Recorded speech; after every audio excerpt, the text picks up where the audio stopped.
Nakita rin ng COA na the implementation of most livelihood projects, ginawa na ito ng NGO, hindi na ng implementing agency.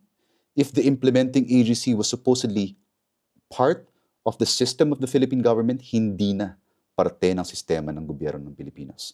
Instead, it was private NGOs that were conducting the implementation of the projects.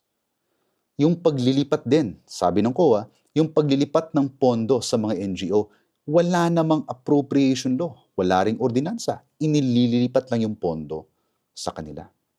And yung pagpipili po ng NGO, hindi naman akma, hindi sang-ayon sa batas at kung ano-ano pang regulasyon.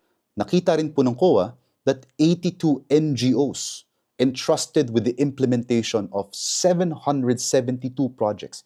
Ibig sabihin, 82 NGOs, 772 projects, pero lugi pa rin ng almost or more or less 6.1 billion pesos ang gobyerno.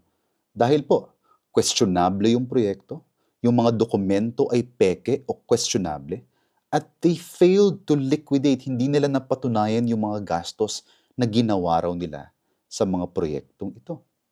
Dahil nga po itong mga NGOs na to ay bibili ng goods and services dahil may pondong ibinibigay sa kanila.